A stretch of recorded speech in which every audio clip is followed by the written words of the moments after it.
Hi dears, അപ്പോൾ നമ്മൾ കുറേ ആയില്ല ഒരു മോർണിംഗ് വീഡിയോ ഒക്കെ ചെയ്തിട്ട്. അപ്പോൾ ഇന്നത്തെ നല്ല ഉഷാറനായിട്ടുള്ള രാവിലത്തെ കുറച്ച് വിശേഷങ്ങളാണ് കേട്ടോ.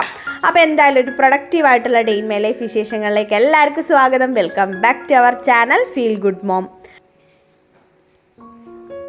അപ്പോൾ ഇപ്പോൾ ഒരു 5:45 ആവട്ടോ എണീറ്റ് വരാൻ വേണ്ടിയിട്ട്. നല്ല മഴയല്ലേ, അപ്പോൾ ആ ഒരു തണുപ്പത്ത് അങ്ങനെ കിടക്കും.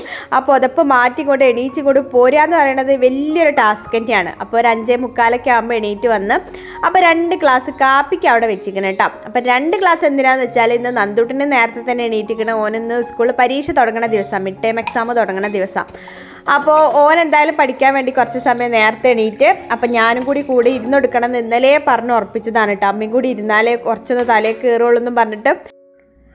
അപ്പോൾ ഇതാ ഇൻ്റെ എനർജി ബൂസ്റ്ററാണ് ഇപ്പോൾ ഈ വന്നുകൊണ്ടിരിക്കുന്ന ആളെന്ന് പറഞ്ഞാൽ. കുറേ കാലമായില്ലേ നമ്മളെ ബൈൻഡറും അതുപോലെ തന്നെ പ്ലാനിങ്ങും കാര്യങ്ങളൊക്കെ നിങ്ങൾ പ്ലാനറൊക്കെ കണ്ടിട്ട്.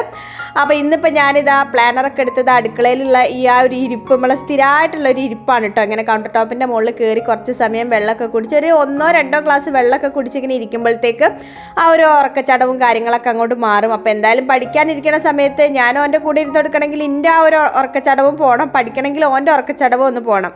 അപ്പോൾ അതിന് വേണ്ടിയിട്ട് ഞങ്ങളിതാ ഓൻ പല്ലിയാക്കലും കാര്യങ്ങളൊക്കെ ആയിട്ട് അവിടെ ഉണ്ട്. അപ്പം ഞാനെന്തായാലും ആ സമയം കൊണ്ട് പ്ലാനറൊക്കെ ഒന്ന് എടുത്ത് നോക്കി ഇന്നലെയൊക്കെ റെഡിയാക്കി എഴുതിയൊക്കെ വെച്ച കാര്യങ്ങൾ ഇന്നത്തെ ദിവസം എങ്ങനെയായിരിക്കണം എന്നുള്ളത് ജസ്റ്റ് ഒന്ന് വിഷ്വലൈസ് ചെയ്ത്, പിന്നെ ചെയ്യാനുള്ള കാര്യങ്ങളൊക്കെ എന്തൊക്കെയാണെന്നൊന്നും കൂടി ഒന്ന് ഓർമ്മിച്ച് അതൊക്കെ എഴുതാനുള്ള എന്തെങ്കിലും കാര്യങ്ങളുണ്ടെങ്കിൽ അതൊക്കെ ഒന്ന് എഴുതി നോട്ട് ചെയ്ത് വെച്ച് അങ്ങനെയുള്ള കുറച്ച് സമയമാണ് കേട്ടോ. ഇനിയുള്ള ഒരു മാക്സിമം പോലെ ഒരു 15 മിനിറ്റ് അത്രേ എടുക്കുള്ളൂ കേട്ടോ. 10-15 മിനിറ്റുള്ള ആ ഒരു സമയം കൊണ്ട് നമ്മൾ നല്ല ഉഷാറാവും. അപ്പോൾ അങ്ങനെയൊക്കെയാണ്. അപ്പോൾ ഈ എഴുത്തും കുത്തൊക്കെ ഇഷ്ടമുള്ള ആൾക്കാർക്ക് ഇങ്ങനത്തെ പരിപാടികളൊക്കെ ഇഷ്ടമാവും. അല്ലാത്ത ആൾക്കാർ വിചാരിക്കും എന്തിനാണ് ഇപ്പോൾ ഇങ്ങനത്തെ ഈ വലിഞ്ഞ പരിപാടിക്കൊക്കെ കുത്തിരിക്കണമെന്ന് വിചാരിക്കില്ല. പക്ഷേ ഇത് ചെയ്ത ആൾക്കാർക്ക് ഇതുപോലെ ഓരോരോ കാര്യങ്ങൾ എഴുതി വെച്ച് ആ കാര്യങ്ങളൊക്കെ ചെയ്ത് തീർക്കുമ്പോൾ അതിൽ ഓരോരോ ടിക്ക് ഇങ്ങനെ വീഴുന്ന സമയത്തുള്ള ആ ഒരു സംതൃപ്തി ഉണ്ടല്ലോ, അത് നമുക്ക് ശരിക്കുമുള്ള ജീവിതം മടുക്കാണ്ടിരിക്കാൻ വേണ്ടിയിട്ട്. അല്ലെങ്കിൽ നമുക്കൊരു മടുപ്പ് വരില്ല. എന്നിപ്പോൾ തന്നെയല്ലേ ചെയ്യണേ, രാവിലെ എണീക്കണേ, കുളിക്കണേ, ഭക്ഷണം വെക്കണേ, ഭക്ഷണം കഴിക്കണേ, ഉറങ്ങണേ, ഇതന്നെ സ്ഥിരം റിപ്പീറ്റായിട്ട് ചെയ്യണല്ലേ. അപ്പോൾ അങ്ങനെ ഒരു ആവർത്തന വിരസത എന്ന് പറയില്ലേ, അത് നമ്മളെ ജീവിതത്തിൽ വരുമ്പോഴാണ് നമുക്ക് ആ ഒരു ജീവിതത്തിനോടൊരു മടുപ്പും പിന്നെ അത് വെറുപ്പാവുകയൊക്കെ ചെയ്യാം. അപ്പോൾ അങ്ങനെ ഇല്ലാണ്ടിരിക്കാൻ വേണ്ടിയിട്ട് ഞാൻ ചെയ്യണം, അല്ലെങ്കിൽ ഞാൻ കണ്ടെത്തിയൊരു പോംവഴിയാണ് കേട്ടോ ഇതിങ്ങനെ ബൈൻഡറും പ്ലാനറും കാര്യങ്ങളൊക്കെ ആയിട്ട് നമുക്ക് സന്തോഷം കിട്ടുന്ന കാര്യം കണ്ടുപിടിച്ചിട്ട് അതിലൊരു ലോകം നമ്മൾ ഉണ്ടാക്കി കഴിഞ്ഞാൽ നമുക്ക് അത്ര അങ്ങോട്ട് ആ ഒരു ലൈഫിൻ്റെ ആ ഒരു മടുപ്പോ വെറുപ്പോ ഒന്നും ഉണ്ടാവില്ല. അപ്പോൾ അങ്ങനെയൊക്കെ ചെയ്യാൻ വേണ്ടി ശ്രമിക്കുക. ചെയ്ത് എഫക്റ്റീവുള്ള ആൾക്കാർ കമൻറ്റ് ചെയ്ത് പറയാനും മറക്കരുത്. അപ്പം ഞാൻ എന്തായാലും അങ്ങനത്തെ കുറച്ച് അല്ലറ ചില്ലറ പരിപാടികളൊക്കെ ഉള്ള ആളാണ്. അപ്പോൾ അതുകൊണ്ട് ആ കാര്യത്തിൽ എനിക്ക് സന്തോഷം കണ്ടുപിടിക്കാൻ പറ്റുന്നതിനെ കൊണ്ട് ആ കാര്യങ്ങൾ ഞാൻ ചെയ്യണമെന്നുള്ളൂ കേട്ടോ. അപ്പോൾ എല്ലാവരും ഇങ്ങനെ ചെയ്യണം എന്നൊന്നല്ല കേട്ടോ ഞാൻ പറയണത്. നമ്മൾ ഡേ ഇൻ മൈ ലൈഫ് എന്നുള്ള ക്യാപ്ഷൻ ഇട്ട് വീഡിയോ ചെയ്യണ സമയത്ത് എൻ്റെ ഒരു ഡേ അല്ലേ എനിക്ക് നിങ്ങൾക്ക് കാണിച്ചു തരാൻ പറ്റുള്ളൂ. അപ്പോൾ അതുകൊണ്ട് ഇങ്ങനത്തെ കാര്യങ്ങളൊക്കെ ഉൾപ്പെടുത്തുന്നതാണ് കേട്ടോ. അപ്പോൾ അങ്ങനെ ഇതാ കുറച്ച് സമയം ഇരുന്ന് ഒരു 1-2 ഗ്ലാസ്, ചിലപ്പോൾ 1 ഗ്ലാസ് വെള്ളമേ കുടിക്കുള്ളൂ. രാവിലെ തന്നെ ആ ഒരു വെള്ളം കുടി എന്ന് പറഞ്ഞാൽ കുറച്ച് എന്താ പറയുക, എനിക്ക് എന്നെ സംബന്ധിച്ച് കുറച്ചൊരു പ്രശ്നമുള്ള കാര്യമാണ് കേട്ടോ. ചിലപ്പോൾ ഇങ്ങനെ 30 ഇങ്ങോട്ട് വരും, അല്ലെങ്കിൽ എന്താ പറയുക ഒരു വോമിറ്റിംഗ് ടെൻഡൻസി ഒക്കെ വരും. അപ്പം അങ്ങനെ ആകുമ്പോൾ 1 ഗ്ലാസ് അല്ലെങ്കിൽ 1.5 ഗ്ലാസ് 2 ഗ്ലാസ് വെള്ളമൊക്കെ കുടിക്കാൻ പറ്റുള്ളൂ. ആദ്യമൊക്കെ ഞാൻ ഒരു ബോട്ടിൽ വെള്ളം അപ്പാട് ഇരുന്ന് കുടിക്കാനിട്ട്. അപ്പോൾ അത് ഓരോരോ മൂഡ് അനുസരിച്ചിട്ട് ഇപ്പം എനിക്ക് തോന്നുന്നു ഒന്നാമത് മഴയും തണുപ്പൊക്കെ ആയതുകൊണ്ടായിരിക്കും അങ്ങനെ തോന്നുന്നത്. അപ്പോൾ അങ്ങനെ അതൊക്കെ കഴിഞ്ഞതാ ഞങ്ങൾ പഠിക്കാൻ വേണ്ടി സെറ്റായി റെഡിയായി ഇരുന്നിക്കണ്. അപ്പം ചായയല്ല കാപ്പിയാണ് കേട്ടോ ഇട്ടത്. അപ്പം ഞങ്ങൾ 2 ഗ്ലാസ് കാപ്പിക്ക് എടുത്ത് കൊണ്ടുവന്ന് ഞാൻ നന്ദൂട്ടിനും കൂടി കാപ്പിയൊക്കെ കുടിച്ചതാ. ഞങ്ങൾ ടി വിയിൽ കണക്ട് ചെയ്തിട്ട് യൂട്യൂബ് കണക്ട് ചെയ്തിട്ട് എക്സാമിനറിൻ്റെ ക്ലാസ് ഉണ്ട്. അടിപൊളിയാണ് കേട്ടോ. ഈ 5ാം ക്ലാസ് മുതലുണ്ടോയെന്ന് എനിക്ക് കറക്റ്റ് അറിയില്ല കേട്ടോ. ഇനിയിപ്പോൾ 7ാം ക്ലാസ് മുതലാണോയെന്നും അറിയില്ല. 7ാം ക്ലാസ്സിലത്തെ നല്ല അടിപൊളി സാറുമാരെ ക്ലാസ്സാണ് കേട്ടോ. യൂട്യൂബിൽ എക്സാം വിന്നറിന് ടൈപ്പ് ചെയ്ത് നോക്കിയാൽ മതി നിങ്ങൾക്ക്. അതിൽ ലൈവ് സെക്ഷനാണ്. അതിൻ്റെ ഹോം പേജിൽ നോക്കിയാൽ ചിലപ്പോൾ വീഡിയോസ് ഒന്നും കാണാൻ പറ്റൂല. അതിൽ ലൈവ് സെക്ഷൻ ഉണ്ടല്ലോ, ലൈവ് എന്ന് കാണിച്ച ആ ഒരു സെക്ഷനിൽ ഇവരെ ലൈവ് ക്ലാസ് ആയിട്ടാണ് ഉണ്ടാവുക. അപ്പോൾ അത് ലൈവ് ക്ലാസ്സിൽ ചെന്ന് നോക്കിക്കഴിഞ്ഞാൽ ഇതുപോലെ ഓരോ ചാപ്റ്ററായിട്ടും ഓരോ ചാപ്റ്ററും ഡീറ്റെയിൽ ആയിട്ടുള്ള ക്ലാസ് ഉണ്ടാവും. അത് കഴിഞ്ഞിട്ട് 1 ഷോട്ട് എന്ന് പറഞ്ഞിട്ട് ആ ചാപ്റ്ററിലുള്ള പ്രധാനപ്പെട്ട കാര്യങ്ങളൊക്കെ ഉൾപ്പെടുത്തിയിട്ട് ഒരു ക്യാപ്സ്യൂൾ പോലെയുള്ള ഒരു വീഡിയോ ഉണ്ടാവും. അങ്ങനെ നല്ലൊരു സ്ട്രക്ചറായിട്ടുള്ളൊരു ക്ലാസ്സാണ് കേട്ടോ. നല്ല അടിപൊളി ക്ലാസ്സസ് ആണ്. അപ്പം ഞാനിത് പ്രൊമോഷനോ കാര്യങ്ങളൊന്നുമല്ല കേട്ടോ, നമ്മളെ എക്സ്പീരിയൻസ് എന്ന് പറയുന്ന ഒരു കാര്യമാണ്. അപ്പോൾ നിങ്ങൾ ഇതുവരെ കാണാത്തവരുണ്ടെങ്കിൽ എക്സാമിൻ്റെ ഒന്ന് ടൈപ്പ് ചെയ്തിട്ട് നിങ്ങളെ ക്ലാസ്സും ഏത് ക്ലാസ് ആണെന്നുള്ളതും കൂടി ഒന്ന് ടൈപ്പ് ചെയ്തിട്ട് ഒന്ന് സെർച്ച് ചെയ്ത് നോക്ക്. അപ്പോൾ അങ്ങനെ ഞങ്ങളിത് ആ ക്ലാസ് കണ്ടുകൊണ്ടിരിക്കുകയാണ്. അപ്പോൾ ഇന്നലെ ഓൻ പഠിക്കലും കാര്യങ്ങളൊക്കെ കഴിഞ്ഞതാണ്. അപ്പോൾ ഞാൻ ഇന്നൊരു റിവിഷൻ പോലെ ഞാനും കൂടി ഓൻ്റെ കൂടെ ഇരുന്നിട്ട് ഒന്നും കൂടി റിവൈൻഡ് ചെയ്യാമെന്ന് വിചാരിച്ചിട്ടാണ് കേട്ടോ. അപ്പം അങ്ങനെ ഇതാ ഒരു 6:45 ആയപ്പോഴാണ് പിന്നെ അടുക്കളയിലേക്ക് കയറിയത്. അപ്പോൾ അച്ഛനും മോളൊക്കെ എണീറ്റ് ഓരോരോ കാര്യങ്ങൾ ശിഖേന ആ ഒരു എണീക്കുന്ന സമയത്ത് കുറച്ച് നേരം ഒരു 5 മിനിറ്റ് ഒന്ന് കൊഞ്ചിച്ചിട്ടില്ലെങ്കിൽ പിന്നെ ഇങ്ങനെ വയ്യാലെ നടന്നൊരു വാശി പോലെയാണ് കേട്ടോ ചില ദിവസങ്ങളിൽ. അപ്പം കുറച്ച് സമയം ഓളെ കൂടെ നിന്നെടുത്ത് ഒരു 5 മിനിറ്റ് ഒന്നോളം സ്റ്റാർട്ടാക്കി വിട്ടെടുത്താൽ മതി. അപ്പം അങ്ങനെ ഓളോളെ പല്ലിയേക്കലും കാര്യങ്ങളൊക്കെ ആയിട്ട് അങ്ങനെ നടക്കുന്നുണ്ട്. അപ്പം ഞാനിതാ നമുക്ക് ഇന്ന് ബ്രേക്ക്ഫാസ്റ്റ് ദോശയാണ്. അപ്പോൾ ദോശക്കുള്ള മാവൊക്കെ സെറ്റാണ്, റെഡിയാണ്. അപ്പോൾ ഇന്ന് പണിക്കാരുണ്ട് എന്ന് പറഞ്ഞിട്ട് കുറച്ചധികം ഇന്ന് ഇഡ്ഡലിയും സാമ്പാറൊക്കെ ഉണ്ടാക്കാമെന്ന് വിചാരിച്ചിട്ട് അങ്ങനെയൊക്കെ പ്ലാൻ ചെയ്തതേന് കേട്ടോ. അപ്പോൾ സാമ്പാർ ഒന്നായിട്ട് അങ്ങോട്ട് വെച്ച് കഴിഞ്ഞാൽ ഞങ്ങൾക്ക് ഉച്ചക്കത്തേക്ക് പണിക്കാർക്ക് ഭക്ഷണം വേണ്ട.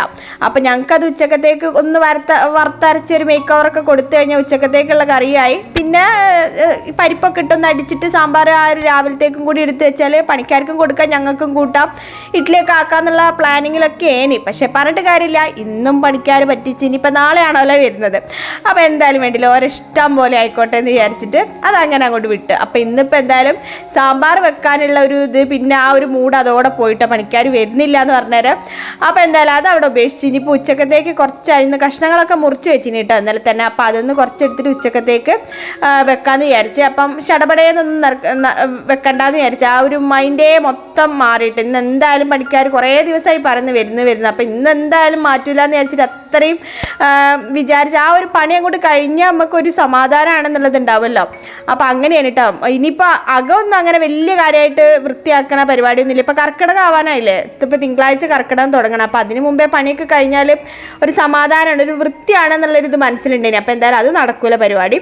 അപ്പോൾ ഇനിയിപ്പോൾ നമുക്ക് ഇന്നത്തെ ക്ലീനിങ് വരുന്നത് ഇതാണ് കേട്ടോ. നമ്മളെ ബെർത്ത് ഉണ്ടല്ലോ, കിച്ചണിൻ്റെ ബെർത്തും പിന്നെ അതുപോലെ തന്നെ കബോർഡുമാണ് ക്ലീൻ ചെയ്യാനുള്ളത്. പിന്നെ അകത്ത് അങ്ങനെ വലിയ കാര്യമായിട്ടുള്ള ഡീപ്പ് ക്ലീനിങ്ങിൻ്റെ ആവശ്യമില്ല. സംഗതി നമ്മൾ ഈ അടുത്താണല്ലോ അൾമാരിയൊക്കെ വൃത്തിയാക്കിയത്. അപ്പോൾ അങ്ങനെ വലിയൊരു ഡീപ്പ് ക്ലീനിങ്ങിന് ഒരു ആവശ്യമില്ല അകത്തുള്ള പരിപാടി. പിന്നെ ഉള്ളത് മൊത്തം പുറത്താണ്. പുറത്ത് പുല്ലും കാര്യങ്ങളൊക്കെ ആയിട്ട് പുറത്ത് ഫുള്ള് കച്ചറയായിട്ടാണുള്ളത്. അപ്പോൾ ഇനിയിപ്പം പുറം ഭാഗമാണ് നമുക്ക് വൃത്തിയാക്കാൻ ബാക്കിയുള്ളത്. അപ്പോൾ അതിൻ്റെ ഇടയ്ക്ക് നമ്മളെ ചായക്കുടിയും കാര്യങ്ങളൊക്കെ കഴിഞ്ഞ് മക്കളിത് സ്കൂളിലേക്ക് പോവുകയാണ്. നന്ദൂട്ടം പോയി, ശിഖമോള് പോണ്. അപ്പോൾ അങ്ങനെ ഓരോ തിരക്കപ്പാടും കാര്യങ്ങളൊക്കെ കഴിഞ്ഞ് അത് കഴിഞ്ഞേരം പിന്നെ അത് കഴിഞ്ഞിട്ടൊക്കെയാണ് ഞാൻ സാവധാനം ഇരുന്നിട്ടാണ് കേട്ടോ ചായ കുടിക്കുക. രാവിലത്തെ ആ ഒരു ബ്രേക്ക്ഫാസ്റ്റ് എടുക്കുക. എനിക്ക് കുറച്ച് സമയം വേണം, ഒരു അരമണിക്കൂറെങ്കിലും മിനിമം വേണം. ഒരു സ്വസ്ഥതയിൽ ഇരുന്ന് കുറച്ച് വീഡിയോസൊക്കെ കണ്ട് ചീത്ത ശീലാണെന്ന് അറിയാം ഭക്ഷണം കഴിക്കുമ്പോൾ ഫോണൊക്കെ തോണ്ടി ഇങ്ങനെ ഇരുന്ന് കാണുന്നത്. എന്നാലും അതങ്ങനെ അങ്ങനെ കണ്ടു കഴിഞ്ഞാൽ എനിക്ക് എന്താ ഒരു നിറഞ്ഞ പോലെയാണ് കേട്ടോ, മനസ്സിൽ വയറും നിറഞ്ഞ പോലെയാണ്, ആ ഒരു അവസ്ഥയാണ്. അപ്പം നമുക്ക് ഫേവറേറ്റ് ആയിട്ടുള്ള കുറച്ച് ചാനൽ ഉണ്ടാവുമല്ലോ, അപ്പോൾ അങ്ങനത്തെ വീഡിയോസൊക്കെ ചിലപ്പം വാച്ച് ലൈറ്ററിൽ കാറ്റഗറിയിലേക്ക് ഇട്ട് വെച്ചിട്ടുണ്ടാവും. അപ്പോൾ അതൊക്കെ ഒന്ന് എടുത്ത് നോക്കി അതൊക്കെ ഒന്ന് കാണുക, ചായ കുടിക്കുക, പരിപാടിക്കാണ്. മക്കൾ സ്കൂളിൽ പോയി കഴിഞ്ഞാൽ അത് കഴിഞ്ഞാൽ പിന്നെ ആ രാവിലത്തെ ആ ഒരു ക്വിക്ക് ക്ലീനിങ് അങ്ങോട്ട് തുടങ്ങും.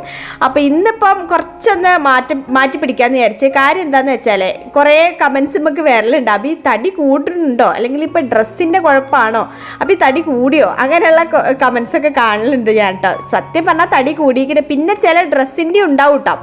അപ്പോൾ മെയിനായിട്ട് തടി കൂടിയിരിക്കുന്ന സംഗതി. അപ്പോൾ അധികം കൂടാണ്ട് ഞാനിങ്ങനെ മെയിൻറ്റെയിൻ ചെയ്യുന്നുണ്ട്. കാര്യം എന്താണെന്ന് വെച്ചാൽ ഇപ്പം റെഗുലറായിട്ട് മെൻസസ് വരുന്നില്ല. അപ്പം PCOD അത് റെഗുലറായിട്ട് ഇപ്പോൾ വരലുണ്ടായിന്. അപ്പോൾ കഴിഞ്ഞ 2 മാസമായിട്ട് വരുന്നില്ല. അപ്പോൾ എന്തായാലും ഡോക്ടറെ കാണിക്കണം. ഒന്നാമത് ഇവിടെ വടകര എനിക്ക് അത്ര വലിയൊരു ഡോക്ടർമാർ നല്ല ഡോക്ടർമാരുണ്ടാവും കേട്ടോ. പക്ഷെ ഞാൻ കണ്ടെടുത്തോളം എനിക്ക് അത്ര ഒരു വലിയത് കിട്ടിയിട്ടില്ല വടകര ഇവിടെ കാണിച്ചു തരാം. അപ്പോൾ കോഴിക്കോട് പോയിട്ട് കാണിക്കാന്നുള്ള രീതിയിലാണ് ഇങ്ങനെ നിൽക്കുന്നത്. അപ്പോൾ അതുകൊണ്ട് ഞാനിങ്ങനെ മാറ്റി വെക്കുകയാണ്. ചിലപ്പോൾ ഇവിടെ തന്നെ കാണിക്കേണ്ടി വരും. ഇനിയിപ്പോൾ എപ്പോഴാണ് കോഴിക്കോട് പോയിട്ട് അവിടുന്ന് കാണിക്കാനൊക്കെ സമയം ഉണ്ടാവുമെന്ന് അറിയില്ല. അപ്പോൾ അതെന്തായാലും ഒരു പ്രയോറിറ്റി ആയിട്ട് അതൊന്ന് ചെയ്യണമെന്നുണ്ട്. പിന്നെ അത് മാത്രമല്ല, ഇതിങ്ങനെ നമ്മൾ റെഗുലർ മെൻസസ് ആവാണ്ടാവുന്ന സമയത്ത് നമുക്ക് ആ ഒരു ബോഡിയിലൊക്കെ അതിൻ്റെ ഒരു വ്യത്യാസം കാണാൻ പറ്റില്ല. പെട്ടെന്ന് ആ ഒരു സമയമൊക്കെ ആകുമ്പോഴത്തേക്ക് ഇരുണ്ട് മുഖം കഴുത്തിൻ്റെ ഭാഗമൊക്കെ ഇങ്ങനെ ഇരുണ്ട് വരും, തടി നല്ലോണം കൂടും, വയറിലൊക്കെ എന്തോ ഒരു ഇങ്ങനെ ബലൂണിലൊക്കെ കാറ്റ് നിറച്ച പോലത്തെ പോലെയാണ് ഉണ്ടാവുക. ഫുള്ള് അങ്ങോട്ടും കഴിക്കാൻ കഴിയില്ല, എന്താ പറയുക, അപ്ലോഡിങ് ഇല്ല ഡൗൺലോഡിങ് ഇല്ല എന്ന് പറഞ്ഞ പോലത്തെ അവസ്ഥയിൽ എന്തോ ഒരു വൈക്ലബ്ബി ആയിരിക്കും അല്ലേ. അപ്പോൾ അങ്ങനെയൊക്കെയാണ് സംഗതി, അങ്ങനെയൊക്കെയാണ് പോണത്. അപ്പോൾ അതൊക്കെ ഒന്ന് റെഡിയാക്കി എടുക്കണം. ഹെൽത്ത് മൊത്തം ഒന്ന് നോക്കണം. ഇപ്പോൾ കർക്കിടകമൊക്കെ അല്ലേ വരുന്നത്. അപ്പോൾ അതിനനുസരിച്ചിട്ട് ഹെൽത്തൊക്കെ ഒന്നും കൂടി കുറച്ചും കൂടി ഒരു കെയറൊക്കെ കൊടുത്ത് അതിനൊക്കെ എന്തായാലും സമയം കണ്ടുപിടിക്കണം എന്നൊക്കെ ഉണ്ട്. അപ്പോൾ അതിനനുസരിച്ചിട്ട് നമുക്ക് ഒരു റൊട്ടീനും കാര്യങ്ങളൊക്കെ സെറ്റ് ചെയ്യണം. അപ്പോൾ അങ്ങനെയൊക്കെ മനസ്സിൽ വിചാരിക്കുന്നുണ്ട് കേട്ടോ. അപ്പോൾ ഞാൻ പറഞ്ഞു വന്നത് ഇന്നത്തെ ചായ കുടി മക്കളൊക്കെ പോയി കഴിഞ്ഞിട്ട് ആ ഇരുന്ന് ചായ കുടിക്കുന്ന പരിപാടി കുറച്ചും കൂടി ഒന്ന് അങ്ങോട്ട് നീട്ടിപ്പിടിക്കാമെന്ന് ഞാൻ വിചാരിച്ചിട്ടോ. ഈ IMF ഒക്കെ എടുക്കുന്ന സമയത്ത്, ഇൻ്റർമീഡിയറ്റ് ഫാസ്റ്റിംഗ് ഒക്കെ എടുക്കുന്ന സമയത്ത് നല്ല നല്ല മാറ്റം ഉണ്ടാവലുണ്ട് കേട്ടോ ശരീരത്തിൽ. അപ്പോൾ ഇപ്പം അതിനും മടിയാണ്. അപ്പോൾ അങ്ങനെ ഒന്നും കൂടി ആ ഒരു റൊട്ടീനിലേക്കൊക്കെ പോകണമെന്നുണ്ട്. അപ്പോൾ അത് കണക്കിലാക്കിയിട്ട് ഞാൻ വിചാരിച്ച് കുറച്ചത് നേരം വൈകിട്ട് ചായ കുടിക്കാമെന്ന് വിചാരിച്ചു. അപ്പോൾ അങ്ങനെ ആ പരിപാടി അവിടെ നിൽക്കട്ടെ എന്ന് വിചാരിച്ചിട്ട് ക്ലീനിങ്ങിലേക്ക് ഇറക്കിയതാണ്. അപ്പോൾ ഇന്നത്തെ ക്ലീനിങ്ങിൽ വരുന്നത് കിച്ചണിൻ്റെ ഈ ബെർത്തും പിന്നെ അതുപോലെ തന്നെ കിച്ചൺ കബോർഡാണ്. ബാക്കി സ്ഥലങ്ങളൊക്കെ നമ്മൾ വൃത്തിയാക്കി ഡീപ്പ് ക്ലീൻ ചെയ്ത് അടിപൊളിയാക്കി സെറ്റപ്പ് ആക്കി വെച്ചതാണല്ലോ. അപ്പോൾ കിച്ചണിൽ ഈ 2 ഏരിയയും കൂടി ബാക്കിയുണ്ടേന്. അപ്പോൾ അതും കൂടി ആ ഒരു ദിവസം ചെയ്ത് തീർക്കാൻ നിന്ന് കഴിഞ്ഞാൽ പിന്നെ ഒക്കെ ഒരു കാട്ടിക്കൂട്ടൽ പോലെയാവും. അപ്പോൾ അങ്ങനെ വേണ്ടാന്ന് വിചാരിച്ചിട്ട് ഞാൻ ചെയ്യണ കാര്യങ്ങൾ അതിൻ്റേതായ വൃത്തിയിൽ ചെയ്യാം. എന്തായാലും ഡീപ്പ് ക്ലീനിങ് എന്ന് പറഞ്ഞിട്ട് ചെയ്യണതാണല്ലോ. അപ്പോൾ അത് അതിൻ്റേതായ വൃത്തി ചെയ്യാമെന്ന് വിചാരിച്ചിട്ട് ഈ 2 സംഗതി മാറ്റി വെച്ചതേന് കേട്ടോ. അപ്പോൾ ഈ ബെർത്ത് ഈ കിച്ചണിലൊക്കെ ഒരു ബെർത്ത് ഉണ്ടെന്നുണ്ടെങ്കിൽ അതിൻ്റെ കാര്യം തദൈവിയാണല്ലേ. എന്ത് കാര്യം വേണ്ടാത്ത കാര്യം ഉണ്ടെങ്കിൽ നമുക്ക് അതൊക്കെ ആവശ്യമുള്ള സാധനമാണ്, പിന്നത്തേക്ക് ആവശ്യം വരുമോ എന്നൊക്കെ വിചാരിച്ചിട്ട് അതിൻ്റെ മുകളിലേക്ക് അങ്ങോട്ട് വെക്കൂലേ. അപ്പോൾ അത് ഇവിടെയും നടക്കുന്ന സംഗതിയാണ്. അപ്പോൾ എന്തായാലും ബെർത്ത് മൊത്തം ഫുള്ള് ക്ലീനാക്കി ഒന്നും വെക്കാണ്ട് ഫുള്ള് ക്ലീനാക്കി എടുക്കണം എന്നുണ്ട്. പിന്നെ അത് മാത്രമല്ല വണ്ണാമ്പലിയും എല്ലാം കൂടി ആയിട്ട് ഫുൾ കച്ചറയായിട്ടാണുള്ളത്. അപ്പോൾ ഈ വീഡിയോയിൽ എത്രത്തോളം അത് കിട്ടുന്നുണ്ടെന്ന് അറിയില്ല, ശരിക്കും നേരിട്ട് കാണുമ്പോൾ നല്ല കച്ചറയാണ് കേട്ടോ. അപ്പോൾ അതൊക്കെ ഒന്ന് വൃത്തിയാക്കി എടുക്കുകയാണ്. അപ്പോൾ ആദ്യം ബെർത്തിൻ്റെ മുകളിലുള്ള സാധനങ്ങളൊക്കെ ഇറക്കി വെച്ച് ഓരോന്നോരോന്ന് എടുത്ത് ഇറക്കി വെക്കുമ്പോഴാണ് കാണാണ്ട് പോയ അല്ലെങ്കിൽ തിരഞ്ഞു നടന്ന സാധനങ്ങളൊക്കെ ഇതാ ഇവിടെ സ്വസ്ഥമായിട്ട് ഭദ്രമായിട്ട് കുത്തിരിക്കുന്നുണ്ടേനി എന്നുള്ള കാര്യം പിടികിട്ടിയത് കേട്ടോ. അപ്പോൾ ഈ പൈപ്പിംഗ് ബാഗും അതിൻ്റെ നോസിലൊക്കെ ഞാൻ കുറേ തിരഞ്ഞെടുന്ന് എവിടെയും കണ്ടില്ലേനെ. നോക്കുമ്പോൾ ഇതാ ഇതിൻ്റെ ഉള്ളിലൊരു ഗ്ലാസിൻ്റെ ഉള്ളിൽ ഭദ്രമായിട്ട് എടുത്ത് വെച്ചിരിക്കണം. അപ്പം നമ്മൾ വീട്ടമ്മമാർ അധികം ആൾക്കാരും അങ്ങനെ തന്നെയാണല്ലോ. എന്തെങ്കിലും കാര്യം നല്ല ഭദ്രമായിട്ട് എടുത്ത് വെച്ചിട്ടുണ്ടാവും. എവിടെയെങ്കിലുമൊക്കെ ആയിട്ട് നമ്മൾ അത് പിന്നെ ആവശ്യമുള്ള സാധനമാണെന്ന് വിചാരിച്ച് എടുത്ത് വെച്ചിട്ടുണ്ടാവും. പക്ഷേ എടുത്ത് വെച്ച സ്ഥലം പിന്നെ ഓർമ്മ ഉണ്ടാവില്ല. അങ്ങനെയുള്ള അബദ്ധങ്ങൾ അല്ലെങ്കിൽ അങ്ങനെയുള്ള പരിപാടി നിങ്ങൾക്ക് ആർക്കെങ്കിലും ഉണ്ടാവും. അധികമാക്കും ഉണ്ടാവണം, അധികമാക്കും പറ്റുന്ന കാര്യം തന്നെയാണ്. അപ്പോൾ അങ്ങനെതാ നമ്മൾ ബെർത്തിൻ്റെ വൃത്തിയാക്കൽ പരിപാടിയിലാണിപ്പം. പിന്നെ ബെർത്തിൻ്റെ ആ ഒരു കോർണറിൽ കണ്ട നമ്മൾ ഒട്ടിച്ച വാൾപേപ്പർ ചെറുതായിട്ട് ഇങ്ങനെ പറഞ്ഞു നിൽക്കുന്നുണ്ട്. അപ്പോൾ അത് കുറേ കാലമായിട്ട് അങ്ങനെ നിൽക്കണം. അപ്പോൾ അവിടെ ചെറിയൊരു നനവ് പോലെ ഉണ്ട്, അതുകൊണ്ടായിരിക്കും ചിലപ്പോൾ അതിങ്ങനെ പറഞ്ഞു പോരുന്നത്. അപ്പോൾ അത് ഞാൻ കുറേ ആയി ഏട്ടനോട് അതൊന്നും ഒട്ടിച്ച് ആ ഫെവിക്വിക്കും ഫെവി ബോണ്ടൊക്കെ ഞാൻ ഇവിടെ വാങ്ങി റെഡിയാക്കി വെച്ചിട്ട് കുറേ കാലമായി അതൊന്നും ഒട്ടിച്ചാന്ന് പറഞ്ഞിട്ട് ഏട്ടൻ അതിന് സമയമില്ലേന്. അപ്പോൾ ഇനിയിപ്പോൾ എന്തായാലും ഞാൻ തന്നെ അത് കയറി ചെയ്യണം എന്നുള്ള അവസ്ഥയിലാണ് അത് ഇനിയും നോക്കി ഇങ്ങനെ നിൽക്കണത്. എന്നെ ശരിയാക്കണില്ലേ എന്ന് ചോദിച്ചിട്ട്. അപ്പോൾ അത് ശരിയാക്കണമെന്നുണ്ടെങ്കിൽ വിചാരിച്ചാലൊക്കെ പറ്റും. പക്ഷേ മേശ എടുത്ത് കൊണ്ടുവന്ന് അതിൻ്റെ മുകളിൽ ഒരു കസേര വെച്ച് അതിൻ്റെ മുകളിലൊക്കെ കയറി നിന്ന് കുറച്ചൊരു റിസ്ക് പിടിച്ച പരിപാടിയാണ്. അപ്പം ഞാൻ വിചാരിച്ച അപ്പുറത്തെ ഭാഗം എന്തായാലും പണിക്കാർ തേപ്പിൻ്റെ ആൾക്കാർ തേക്കാൻ എകരടും. അപ്പോൾ ആ സമയത്ത് ഓരോടും എല്ലാം ഓരോന്ന് സോപ്പിട്ടിട്ട് അവിടെ ഒന്ന് ഒട്ടിപ്പിക്കാമെന്ന് വിചാരിച്ചിട്ടാണ് കേട്ടോ അതവിടെ ഇങ്ങനെ മാറ്റി വെച്ചത്. ഒരു വൃത്തികേടുണ്ട് അങ്ങോട്ട് നോക്കുന്ന സമയത്ത്. അപ്പോൾ അങ്ങനെയൊക്കെയാണ് നമ്മൾ ബെർത്തിൻ്റെ വിശേഷങ്ങൾ പറയാനാണെങ്കിൽ അങ്ങനെയാണ്. കടലുണ്ടായതെന്ന് പറഞ്ഞവരെന്തൊക്കെയോ നമ്മൾ പറഞ്ഞു വന്നില്ലേ. അപ്പോൾ അങ്ങനെ ആ ഒരു ഭാഗം അങ്ങോട്ട് വൃത്തിയാക്കി കഴിഞ്ഞ് പിന്നെയുള്ള ഭാഗം വരുന്നത് ഇനിയിപ്പോൾ നമുക്ക് പെൻഡിങ് അടുക്കളയിൽ ഡീപ്പ് ക്ലീനിങ്ങിന് പെൻഡിങ് ഉള്ളത് ഇതാ ഈ ഒരു ഏരിയ ആണ് നമ്മളെ കബോർഡ്. അപ്പോൾ എൽ ഷേപ്പിലാണ് നമ്മളെ കിച്ചൻ്റെ സ്ലാബ് വരുന്നത്. അപ്പോൾ അതിൻ്റെ അടിയിലുള്ള ഈ ഒരു ഭാഗം ഇനി ഒന്ന് വൃത്തിയാക്കി എടുക്കണം. അപ്പോൾ ഈ ഒരു എനിക്കിപ്പോൾ എക്സ്ട്രാ ആയിട്ട് ഒരു സ്റ്റോർ റൂമോ കാര്യങ്ങളോ ഒന്നുമില്ല. അപ്പോൾ ഈ ഒരു കബോർഡിൻ്റെ അകത്താണ് ഞാൻ എൻ്റെ പാത്രങ്ങളാണ് കുക്കിങ്ങിൻ്റെ പാത്രങ്ങളായാലും അതുപോലെ തന്നെ നമ്മൾ കുക്ക് ചെയ്യാനുള്ള ബാക്കി ഗ്രോസറീസും കാര്യങ്ങളൊക്കെ റീഫിൽ ചെയ്തിട്ട് ബാക്കി വരുന്ന സാധനങ്ങൾ ഉണ്ടാവില്ല. അപ്പോൾ അതൊക്കെ സ്റ്റോർ ചെയ്യണത് ഈ ഒരു കബോർഡ് ഈ ഒരു സെക്ഷനിലാണ് കേട്ടോ.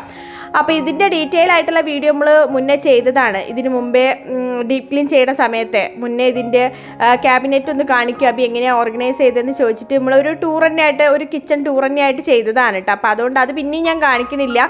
പിന്നെ അത് മാത്രമല്ല ഇന്നത്തെ ദിവസം എനിക്ക് വല്ലാത്തൊരു മൂഡ് സ്വിങ്സ് ആണ് കേട്ടോ. പെട്ടെന്ന് മൂഡ് മാറൂലേ അതുപോലത്തെ ഒരു അവസ്ഥയിലാണ്. അപ്പം ഞാൻ ഷൂട്ട് ചെയ്യണോ അല്ലെങ്കിൽ ഇതുവരെ ഷൂട്ട് ചെയ്തത് നിർത്തി വെക്കണോ അങ്ങനെയൊക്കെ ഒരു മൈൻഡിൽ കഴിഞ്ഞിട്ട് ഇരുന്നത്. അപ്പോൾ എനിക്ക് എൻ്റെ മുഖം കാണുമ്പോൾ നിങ്ങൾക്ക് മനസ്സിലാവും ആരോടോ വലിയൊരു വെറുപ്പുള്ള പോലെയൊക്കെ ആക്കിയിട്ടാണ് മുഖമാക്കി വെച്ചത്. അപ്പോൾ ആ ഒരു മൂഡിലായതുകൊണ്ട് തന്നെ വലിയൊരു ഉഷാർ ഇന്ന് വീഡിയോ എടുക്കണേലും വലിയൊരു ഉഷാറില്ലേ. ഇനി അത് നിങ്ങൾക്ക് വീഡിയോ കാണുമ്പോൾ മനസ്സിലാവണുണ്ടാവും. അപ്പോൾ അങ്ങനെ വലിയ ഡീറ്റെയിൽ ആയിട്ട് അങ്ങനെ എടുത്തില്ലേ. പിന്നെ ഇത് തുടങ്ങി വെച്ചല്ലോ എന്ന് വിചാരിച്ചിട്ട് ബാക്കി അത് പൂർത്തിയാക്കാന്നുള്ള രീതിയിൽ അതങ്ങനെ ഇട്ടേച്ചും കൂടാം. പിന്നെ അതിങ്ങനെ ഇത്രയും എടുത്ത വീഡിയോസ് വെറുതെ ഒരു ഇൻകംപ്ലീറ്റ് ആയി പോകണ്ടെന്ന് വിചാരിച്ചിട്ട് അങ്ങനെ വീഡിയോ എടുക്കുകയാണ് കേട്ടോ. അപ്പോൾ ആ ഒരു എടുക്കണ്ടേ ആ ഒരു മൂഡിലാണ് വീഡിയോസ് എടുക്കണത്. അതിൻ്റെ ആ ഒരു ക്വാളിറ്റി വീഡിയോയിൽ നിങ്ങൾക്ക് കാണാൻ പറ്റും. അപ്പോൾ അങ്ങനെ നമ്മൾ ഓരോരോ സാധനങ്ങളൊക്കെ ആയിട്ട് വേണ്ടാത്ത സാധനങ്ങളൊക്കെ ഒഴിവാക്കി ഡീക്ലട്ടർ ഡീപ്പ് ക്ലീനിങ്ങിൽ ഒഴിച്ചുകൂടാൻ പറ്റാത്തൊരു സ്റ്റെപ്പാണ് ഡീക്ലട്ടർ ചെയ്ത് ഒഴിവാക്കാനുള്ള സാധനങ്ങളൊക്കെ ഒഴിവാക്കി എടുക്കുക എന്നുള്ളത് കേട്ടോ. നമ്മൾ പിന്നെയും ആവശ്യമുള്ളതായിരിക്കും വേണ്ടതായിരിക്കും എന്ന് വിചാരിച്ച് ഇങ്ങനെ എടുത്ത് വെക്കുന്ന പല സാധനങ്ങളും നമുക്ക് ഒരു കാലത്ത് ഉപകാരപ്പെടാത്ത സാധനങ്ങളായിരിക്കും. അപ്പോൾ അങ്ങനത്തെ സാധനങ്ങൾ എന്തായാലും ഒഴിവാക്കുക എന്നുള്ളതാണ് ഈ ഒരു സമയത്ത് ഡീപ്പ് ക്ലീനിങ്ങിൻ്റെ സമയത്ത് നമ്മൾ എന്തായാലും ചെയ്യേണ്ട കാര്യം. അപ്പോൾ അങ്ങനെയുള്ള കാര്യങ്ങളൊക്കെ നോക്കി ആ ഒരു ഭാഗം അങ്ങോട്ട് കംപ്ലീറ്റ് ചെയ്ത് വൃത്തിയാക്കി വെച്ച് കുറേ പാത്രങ്ങൾ ഇതാ കഴുകാൻ വേണ്ടി സിങ്കിൽ നിറഞ്ഞു നിൽക്കുന്നുണ്ട്. അപ്പോൾ അതൊക്കെ ഒന്ന് കഴുകി വൃത്തിയാക്കി വെക്കണം. കുറേ ഇതാ കെട്ടിപ്പൂട്ടിയൊക്കെ എടുത്ത് വെക്കാൻ വേണ്ടിയിട്ട് ഈ പഴയ ആൾക്കാർ സാധനം എടുക്കാൻ വരില്ല, അപ്പോൾ അവർക്ക് കൊടുക്കാമെന്ന് വിചാരിച്ചിട്ട് അങ്ങനെ കുറേ സാധനങ്ങൾ എടുത്ത് വെച്ചിരിക്കണം. നിലത്തിൻ്റെ അവസ്ഥ ഇങ്ങനെയാണ്. പൊട്ടിയതും ചതുങ്ങിയതൊക്കെ ആയ കുറേ സാധനങ്ങൾ ഒഴിവാക്കാനുള്ളതൊക്കെ എടുത്ത് പുറത്തേക്കാക്കി വെച്ചിരിക്കണം. കുറേ പ്ലാസ്റ്റിക് കവർ, കുറേ പേപ്പർ വേസ്റ്റ്, അങ്ങനെ പല തരത്തിൽ വേസ്റ്റുകളൊക്കെ നിരന്നിങ്ങനെ നല്ല അടിപൊളിയായിട്ട് നമ്മൾ അടുക്കള എത്രത്തോളം നമുക്ക് വൃത്തിയാക്കാൻ പറ്റുമോ അത്രത്തോളം വൃത്തികേടാക്കാൻ പറ്റും അത്രത്തോളം വൃത്തികേടാക്കി വെച്ചിരിക്കണം. അപ്പോൾ ഈ സാധനങ്ങളൊക്കെ നമുക്ക് കൊടുത്ത് ഒഴിവാക്കാനുള്ളതാണ് കേട്ടോ. പിന്നെ ഈ ഒരു ബോക്സിലിട്ടതൊക്കെ നമ്മളെ കുപ്പീൻ്റെ ഗ്ലാസ് ബോട്ടിൽ ഉണ്ടാവില്ല, അപ്പോൾ അങ്ങനത്തെ ബോട്ടിൽസും കാര്യങ്ങളൊക്കെയാണ്. അപ്പോൾ അതൊക്കെ എടുത്ത് വെച്ചിട്ട് നമുക്ക് ആവശ്യമില്ല ഗ്ലാസ് ബോട്ടിൽ പിന്നെ നമുക്ക് എന്തെങ്കിലുമൊക്കെ കാര്യത്തിന് ആവശ്യം ഉണ്ടാവും. അപ്പോൾ അത് വിചാരിച്ചിട്ട് അങ്ങനെ എടുത്ത് വെച്ചതാണ്. ഇനിയിപ്പോൾ ഈ വൃത്തിയാക്കിയ കബോർഡിൻ്റെ ഉള്ളും കാര്യങ്ങളൊക്കെ വൃത്തിയാക്കി വെച്ച് ഇനിയിപ്പോൾ പുറമേ ഒന്ന് തുടച്ച് വൃത്തിയാക്കി എടുക്കണം. അപ്പോൾ അത് കുറച്ച് സമയം എടുത്ത് ചെയ്തില്ലെങ്കിൽ നമ്മളെ കൈ തുന്നി കെട്ടേണ്ട അവസ്ഥയിലായിരിക്കും. ഒന്നാമത് ഇങ്ങനത്തെ ഈ ഒരു ടൈപ്പ് കബോർഡ്, അലുമിനിയം ഫാബ്രിക്കേഷൻ്റെ ഇങ്ങനത്തെ കബോർഡുള്ള ആൾക്കാർക്ക് അത് മനസ്സിലാവും. ചെറിയ ആ എഡ്ജൊക്കെ നല്ല മൂർച്ചയായിരിക്കും, കത്തിനേക്കാളും മൂർച്ചയായിരിക്കും അതിൻ്റെ ആ ഒരു ചെറിയ കുനിപ്പ് പോലത്തെ ആ എഡ്ജും കാര്യങ്ങളൊക്കെ. അപ്പോൾ അതൊക്കെ ഇരുന്ന് കുറച്ച് നേരം പാട്ടൊക്കെ കേട്ട് ഇരുന്ന് അങ്ങനെ അങ്ങോട്ട് വൃത്തിയാക്കാണ് കേട്ടോ ചെയ്തത്. അപ്പോൾ അതൊക്കെ കഴിഞ്ഞ് നല്ലൊരു കുളി അങ്ങോട്ട് പാസ്സാക്കി. കുളിയൊക്കെ കഴിഞ്ഞ് വന്നപ്പോഴത്തേക്ക് എനിക്ക് ഈ ഒരു സമയത്തുണ്ടല്ലോ, ഈ മൂഡ് സ്വിങ്സ് ഒക്കെ വരുന്ന ഈ ഒരു സമയത്ത് എന്തൊക്കെയോ അങ്ങോട്ട് വാരി വലിച്ച് കഴിക്കാനൊക്കെ തോന്നും കേട്ടോ ചില സമയം. അപ്പോൾ ഞാൻ വിചാരിച്ചു സാമ്പാറും ചോറും ആ പ്ലാനിങ്ങും കാര്യങ്ങളൊക്കെ അവിടെ നിൽക്കട്ടെ. അപ്പോൾ ഒന്നാമത് ഇന്ന് ഏട്ടൻ ഉച്ചയ്ക്ക് ചോറിനില്ല. അപ്പോൾ ഇനിയിപ്പോൾ ഞാൻ വിചാരിച്ചു കുട്ടികൾ വരുമ്പോഴത്തേക്ക് ഓർക്ക് എന്തെങ്കിലും വൈകുന്നേരത്തേക്ക് ഉണ്ടാക്കും വേണമല്ലോ. അപ്പോൾ അതും കൂടി കണക്കാക്കിയിട്ട് ഞാൻ വിചാരിച്ചു എന്നാൽ പിന്നെ ഇന്ന് ഫ്രൈഡ് റൈസ് ഉണ്ടാക്കുക. കുറച്ച് ചിക്കൻ്റെ പീസ് ബാക്കി ഉണ്ടായിരുന്നു കേട്ടോ, ഞാൻ എടുത്ത് വെച്ചിന്. അപ്പോൾ അത് എടുത്തിട്ട് കുറച്ച് ഫ്രൈഡ് റൈസ് ഉണ്ടാക്കാമെന്ന് വിചാരിച്ചിട്ട് അതിൻ്റെ പരിപാടിക്ക് നിന്നതാണ്. പിന്നെ ഫ്രൈഡ് റൈസ് ആകുമ്പോൾ പെട്ടെന്ന് പണിയും കഴിയും, നമുക്ക് കഴിക്കാൻ ഒരു വെറൈറ്റി എന്നുള്ള രീതിയിൽ എന്നും ചോറും കറിയൊക്കെ തന്നെയല്ലേ കഴിക്കുക. അപ്പം പെട്ടെന്നൊന്നും നമുക്കൊന്ന് മാറ്റി പിടിക്കണം എന്നുണ്ടെങ്കിൽ എളുപ്പമാണ്. അപ്പം വേഗം മടിയുള്ള ആൾക്കാർക്കൊക്കെ വേഗം ഉണ്ടാക്കും ചെയ്യാം. അങ്ങനത്തെ രീതിയിൽ വേഗം അതൊക്കെ സെറ്റാക്കി അതിൻ്റെ പരിപാടി നോക്കിയിട്ടാ. അപ്പോൾ ബസ്മതി റൈസൊക്കെ ഒന്ന് വേവിച്ചെടുത്ത് അത് കഴിഞ്ഞിട്ട് ഞാനിങ്ങനെയാണ് കേട്ടോ സിമ്പിളായിട്ട് ഉണ്ടാക്കുക. ബസ്മതി റൈസ് ഒന്ന് വേവിച്ച് ഊറ്റിയെടുക്കുക ചെയ്യാം. അങ്ങനെ വേവിച്ച് ഊറ്റിയെടുത്ത് വെച്ചിരിക്കണേ. പിന്നെ ഒരു ചട്ടി വെച്ചിട്ട് അതിലേക്ക് നമ്മളെ കയ്യിലുള്ള വെജിറ്റബിൾസും കാര്യങ്ങളൊക്കെ ചേർത്ത് കൊടുത്ത് ക്യാപ്സിക്കം, ക്യാരറ്റ്, ഉള്ളി, തക്കാളി, പിന്നെ വെളുത്തുള്ളി അങ്ങനത്തെ സാധനങ്ങളൊക്കെ ചേർത്ത് കൊടുത്ത് മാഗി ക്യൂബ്, പിന്നെ എരിവിന് ആവശ്യത്തിനുള്ള കുരുമുളക് പൊടി അങ്ങനത്തെ കാര്യങ്ങളൊക്കെ ചേർത്ത് ഒന്നത് വഴറ്റിയെടുക്കാമെന്നൊന്നും പറയാൻ പറ്റില്ല. ജസ്റ്റ് ഒന്ന് 2-3 പ്രാവശ്യം ഒന്ന് അങ്ങോട്ടും ഇങ്ങോട്ടൊക്കെ ഒന്ന് ഇളക്കിയിട്ട് കഴിഞ്ഞാൽ അധികം വേവൂലല്ലോ നമുക്ക് ഇതിലുള്ള പച്ചക്കറികളും കാര്യങ്ങളൊന്നും. അപ്പോൾ അങ്ങനെ ആക്കി കഴിഞ്ഞ് അതിലേക്ക് കുറച്ച് സോയാ സോസ് ഒഴിച്ചു കൊടുത്ത് പിന്നെ ഈ മാഗി ക്യൂബും സോയാ സോസും ഒക്കെ ഇടുന്നതിനെ കൊണ്ട് അതൊക്കെ നോക്കിയിട്ട് ആവശ്യമുണ്ടെങ്കിൽ മാത്രം ഉപ്പ് ചേർത്ത് കൊടുത്താൽ മതി. അപ്പോൾ ഞാനിപ്പോൾ ഉപ്പ് ചേർത്ത് കൊടുത്തിട്ടില്ല, ചോറിന് ഉപ്പിട്ടിട്ടാണല്ലോ നമ്മൾ വേവിച്ചത്. അപ്പോൾ ഇതിലേക്ക് പിന്നെ ഉപ്പ് എക്സ്ട്രാ ചേർത്തിട്ടില്ല. പിന്നെ നമുക്ക് ഈ മാരിനേറ്റ് ചെയ്ത് വെച്ചിന് കേട്ടോ, ഞാൻ ചിക്കനൊക്കെ ചെറിയ കഷ്ണങ്ങളാക്കിയിട്ട് മാരിനേറ്റ് ചെയ്ത് വെച്ചതുണ്ട്. അപ്പോൾ അതിൽ സോയാ സോസും പിന്നെ കുരുമുളക് പൊടിയും ഉപ്പും ചേർത്തിട്ട് മാരിനേറ്റ് ചെയ്ത് വെച്ചതാണ്. പിന്നെ കുറച്ച് ഇതും എന്താ പറയുക നാരങ്ങനീര്, അപ്പോൾ അതും കൂടി ചേർത്തൊന്ന് മാരിനേറ്റ് ചെയ്ത് വെച്ചിന്. അപ്പോൾ അതും കൂടി ഒന്ന് പൊരിച്ചെടുക്കുകയാണ്, ഒന്ന് ഫ്രൈ ചെയ്തെടുക്കുകയാണ്. അപ്പോൾ ഇതൊക്കെ ഞാനിങ്ങനെ പറയണത് ഞാൻ പറഞ്ഞില്ലേ എനിക്ക് ഷൂട്ട് ചെയ്യാനുള്ള ആ ഒരു മൂഡ് അങ്ങനെ അങ്ങോട്ട് പോയിട്ടോ. അപ്പോൾ ഞാൻ വിചാരിച്ച എന്തായാലും ഉള്ള ഭാഗങ്ങൾ പെട്ടെന്ന് ഒരു മൂഡ് സ്വിങ്സ്, അപ്പോൾ ഉള്ള ഭാഗങ്ങൾ കാണുമ്പോൾ വിചാരിക്കും അല്ലെങ്കിൽ വേണ്ട ഇതും കൂടി ഒന്ന് ഷൂട്ട് ചെയ്യാമെന്ന് വിചാരിച്ചിട്ട് അങ്ങനെ ഇടക്കുന്നതും തലക്കുന്നൊക്കെ ആയിട്ട് ഷൂട്ട് ചെയ്തതുകൊണ്ടാണ് ബാക്കിയൊക്കെ ഇങ്ങനെ വിസ്തരിച്ച് പറയാൻ കുത്തുന്നത്. മാരിനേറ്റ് ചെയ്തതിൻ്റെ വീഡിയോ ഒന്നും എടുത്ത് വെച്ചിട്ടില്ല. അപ്പോൾ അതുകൊണ്ടാണ് അങ്ങനെ ഇങ്ങനെ ചെയ്ത് എന്നൊക്കെ ഇങ്ങനെ പറയണത് കേട്ടോ. അപ്പോൾ അത് അവിടെ പൊരിക്കാൻ വേണ്ടി വെച്ചിരിക്കണേ. ഇപ്പുറത്ത് ഇത് ആയിക്കൊണ്ട് നിൽക്കുന്നുണ്ട്. ഇനിയിപ്പോൾ ഇതിലേക്ക് നമ്മൾ ബസ്മതി റൈസും കൂടി ചേർത്ത് കൊടുക്കുക. അപ്പോൾ കുറച്ച് ചില്ലി സോസും കൂടി ഉണ്ടായിരുന്നു കേട്ടോ. അപ്പോൾ ഞാൻ കുറച്ച് ചില്ലി സോസും കൂടി ചേർത്ത് കൊടുത്ത് പിന്നെ ആ ഒരു പൊരിച്ച് വെച്ച നമ്മളിതുണ്ടല്ലോ പൊരിച്ച് വെച്ച ചിക്കൻ്റെ ആ ഒരു പീസും പിന്നെ അതുപോലെ തന്നെ നമ്മൾ ബസ്മതി റൈസ് വേവിച്ച് ഊറ്റി വെച്ച ബസ്മതി റൈസും കൂടി ചേർത്ത് കൊടുത്ത് കഴിഞ്ഞാൽ ഫ്രൈഡ് റൈസ് സെറ്റായി.